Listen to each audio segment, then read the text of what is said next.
नमस्कार, मैं विद्या ठाकुर। स्वागत है आपका हमारे कार्यक्रम जिंदगी का सामना में।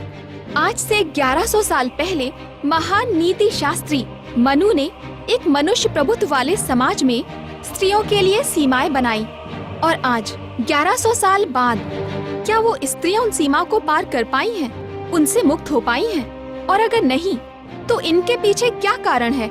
आज यही हमारी चर्चा का विषय है और हमारे साथ इस चर्चा में मौजूद हैं श्रीमती प्रभा देवी, महिला मुक्ति मोर्चा की अध्यक्ष, और श्री रामचंद्र शिर्के, महान शिक्षाविद और समाजशास्त्री। चर्चा शुरू करने से पहले मैं कुछ कहना चाहूंगी।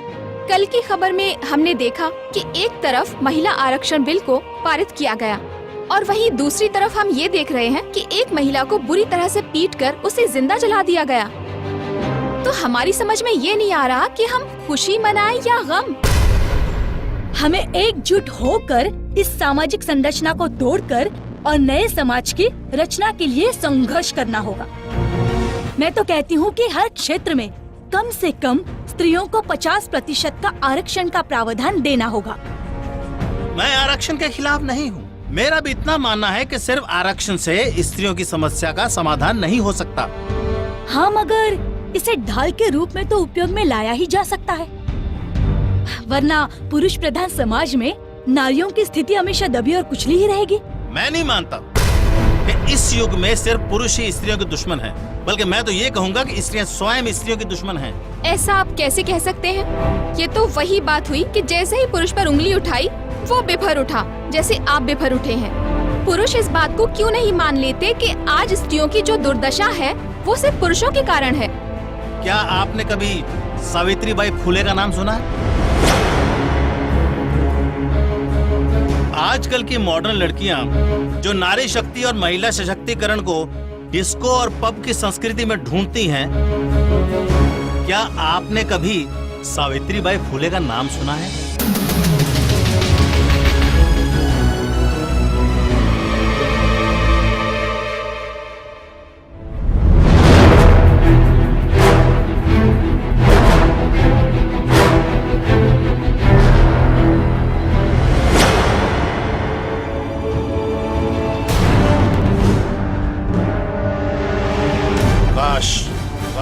सावित्रीबाई फुले के आदर्श स्त्रियों को याद होते तो आज स्त्रियों की दशा कुछ और ही होगी। आप इतने बड़े न्यूज चैनल के जर्नलिस्ट हैं और आप सावित्रीबाई फुले का नाम नहीं जानते। क्या विडम्बना है, क्या विडम्बना। जिस औरत ने स्त्रियों में शिक्षा की जोत जलाई, आज हम उसी को भूल चुके हैं।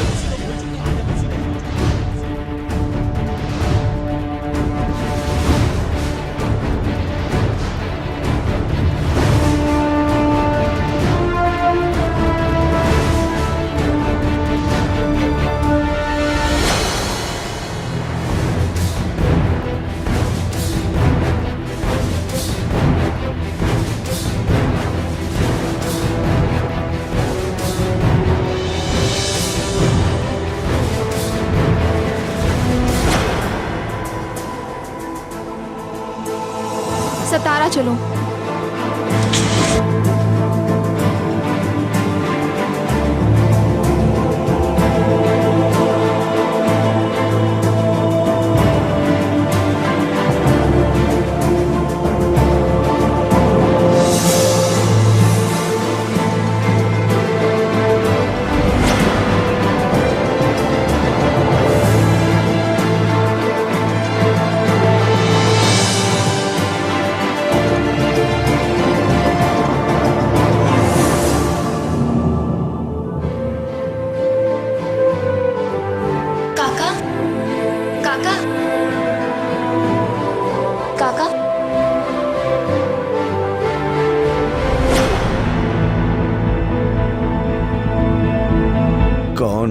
मैं विद्या, आरडीजी नेटवर्क की रिपोर्टर हूँ। लेकिन यहाँ तो कुछ भी नहीं हुआ। फिर आज तुम्हें कौन सा समाचार चाहिए? 180 साल पहले सतारा की इस पावन धरती पर सावित्रीबाई फुले ने जन्म लिया था। मैं उन्हीं के बारे में जानना चाहती हूँ।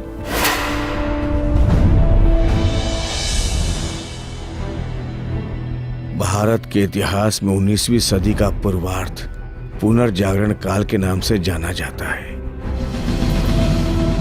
इस काल के समाज ने घोर ब्राह्मणवाद और पेशवा साम्राज्य के आगे अपने घुटने टेक दिए थे।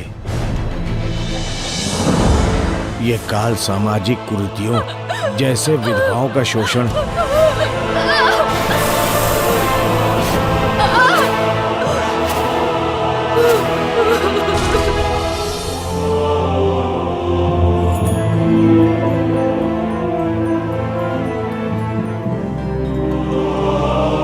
बाल विवाह,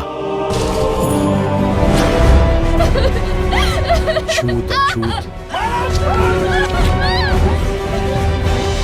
और सती प्रथा से जकड़ा हुआ था। ऐसे समाज में एक स्त्री का भविष्य क्या होगा, उसकी दिशा क्या होगी, उसे एक स्त्री ही समझ सकती थी। और ऐसे ही समय में सावित्रीबाई फुले का जन्म हुआ था।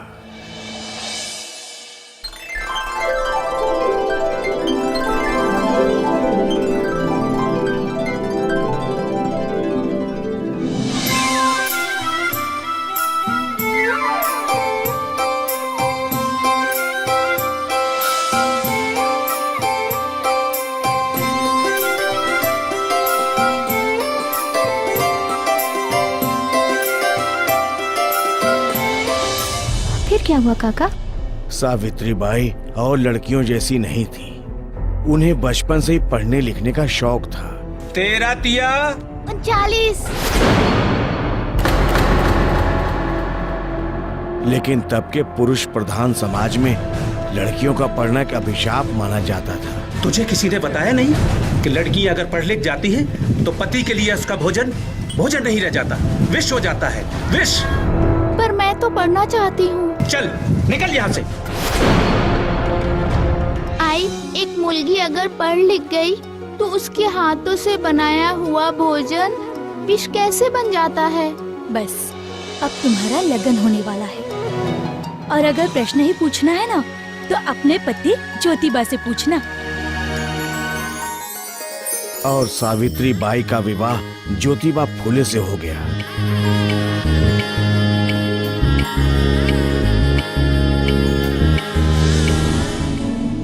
सावित्रीबाई के मन में जो पढ़ने लिखने की इच्छा थी उसे ज्योतिबा बहुत अच्छे से जानते थे।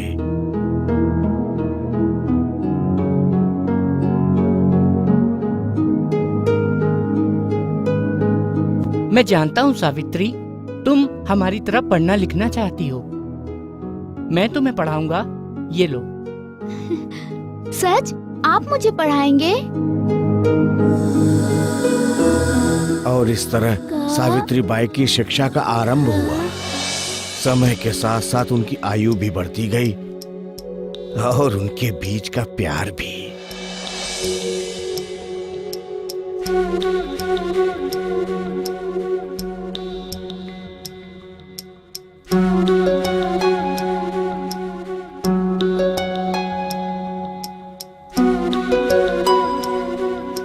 और ज्योतिबा के सहयोग से सावित्रीबाई ने अपनी शिक्षा भी पूरी कर ली थी। लेकिन समाज में महिलाओं की दुर्दशा उस वक्त भी नहीं बदली थी। ये क्या कर रही हो तुम? क्यों बचाया मुझे, क्यों बचाया? अच्छा होता कि मैं मर जाती। इस समाज में विधवा स्त्री को जीने का कोई अधिकार नहीं, और वो विधवा जिसके पेट में किसी का पाप पल रहा हो।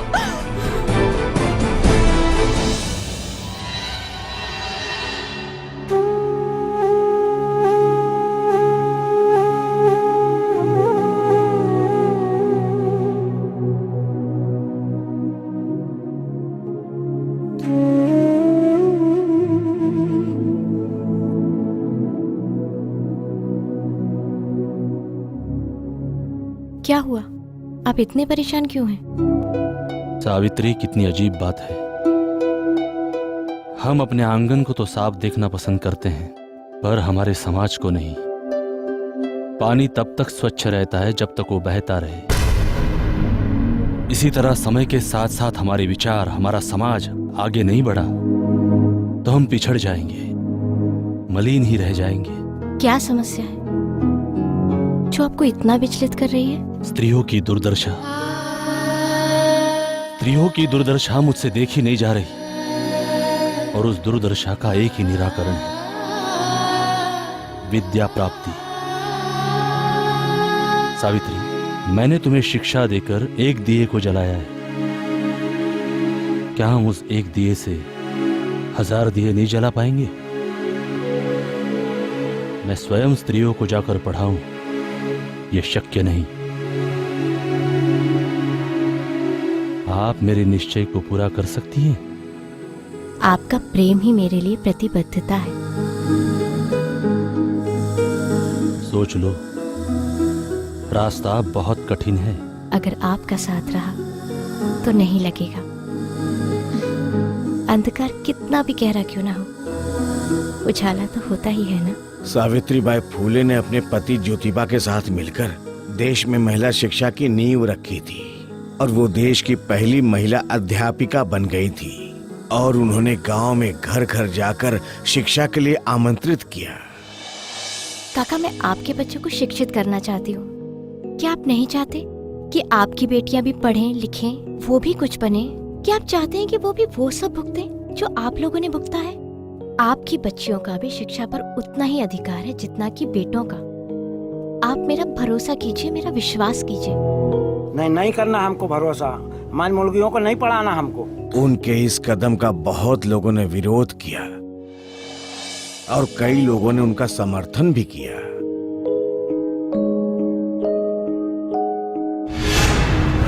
ऐसा करके उन्होंने घोर ब्राह्मणवाद के वर्चस्व और पेशवा साम्राज्य को सीधी चुनौती देने का काम किया था।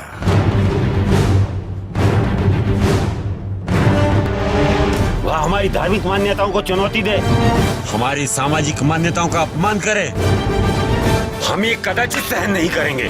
आप हमारी नियति के नियमता है। आप जो उचित समझे कार्रवाई करें।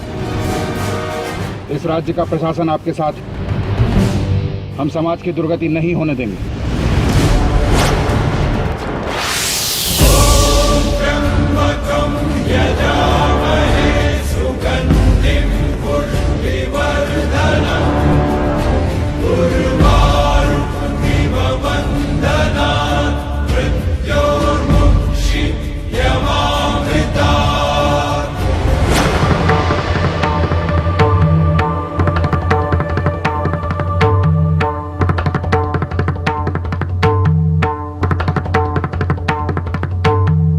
क्या बात है पंडित?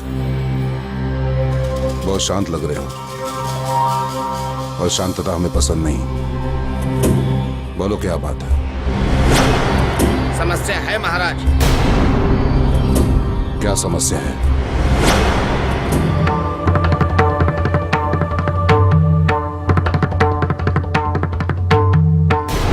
जल के प्रवाह को कौन रोक पाया पंडित?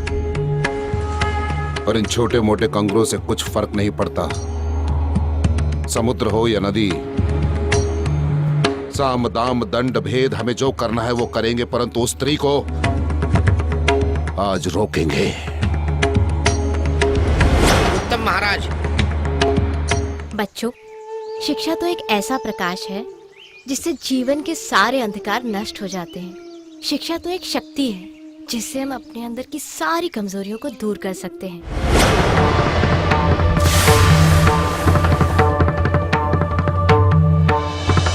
विद्या हम सब का अधिकार है। विद्या के लिए कोई ऊंच नीच छूत अछूत कुछ नहीं होता। विद्या तो एक पारसमणि है जिसे सिर्फ छूने मात्र से इंसान का जीवन स्वर्ण हो जाता है।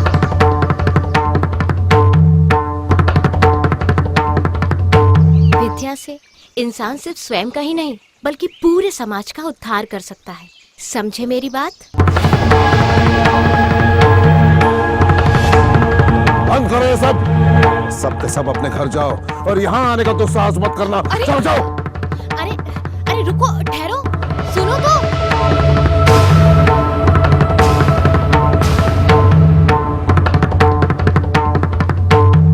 रुक जाओ। इतना अंतर रखना कि तुम्हारी अशुभ छाया हम तक नहीं पहुंचनी चाहिए।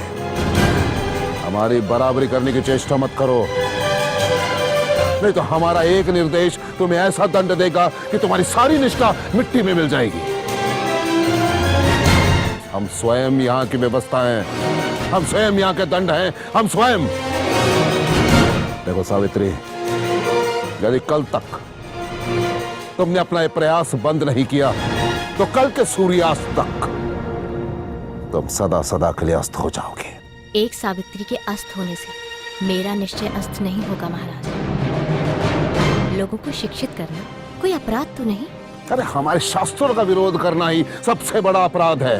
किसी भी शास्त्र में ये तो नहीं लिखा कि शिक्षा प्राप्ति अपराध है। तो तुम अभी हमें ज्ञान दोगी? हाँ सावित्री, हमें ज्ञान दोगी तुम? नहीं, मैं सिर्फ अज्ञानता मिटा रही हूँ। इसका परिणाम बहुत बुरा होगा सावित्री।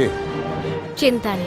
अरे बहिष्कृत कर देंगे तुम्हें, दाना पानी उठ जाएगा इस गांव से, बाहर निकाल देंगे गांव से तुम्हें। तो एक नए समाज का निर्माण होगा। तो तुम हमें ललकार रही हो?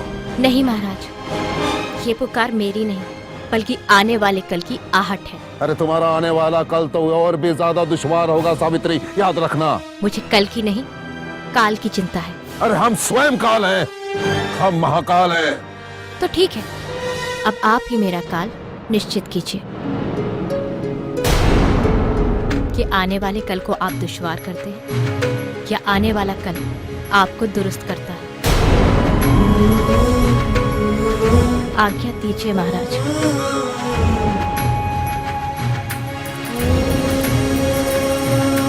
आप परछाई से डरते हैं और उगते हुए सूरज को रोकना चाहते हैं।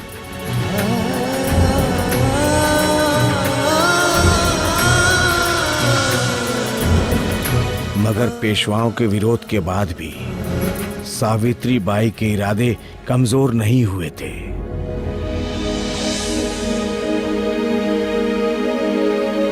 सावित्री जी? डर तो नहीं लग रहा? बिल्कुल भी नहीं। कुछ भी हो सकता है। हम भी तो यही चाहते हैं कि आखिर कुछ तो हो। ये लो।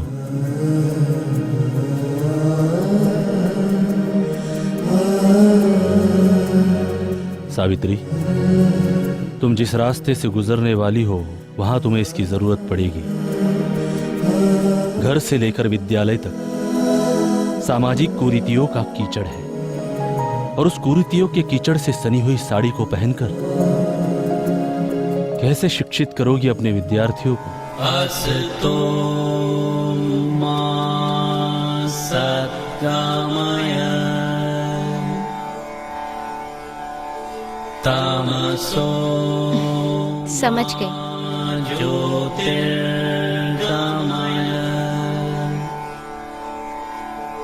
मृत्यु। अरे वो सावित्री भाई, अरे कहाँ चली गांव की स्त्रियों को पढ़ाने के लिए? अरे जानती नहीं, बहुत बड़ा पाप कर रही है, पाप। क्यों भाई? समाज के बनाए हुए नियम और रीति रिवाजों के खिलाफ सावित्री बाई ने अपने कदम बढ़ा लिए थे।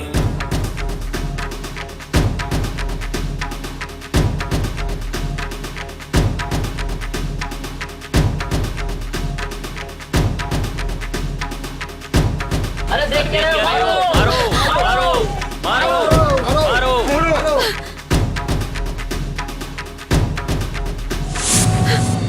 उन पर कीचड़ फेंका गया।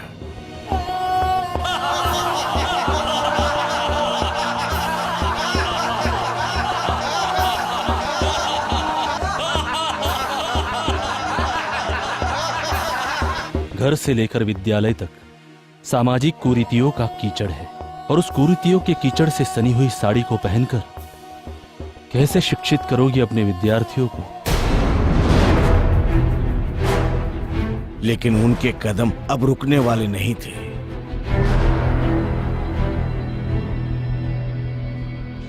तुम क्या सोचने लगी?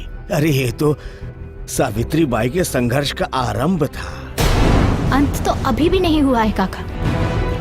180 साल बाद भी मेल डोमिनेटिंग सोसाइटी का माइंडसेट वही है, लेकिन अब इस माइंडसेट को बदलना है।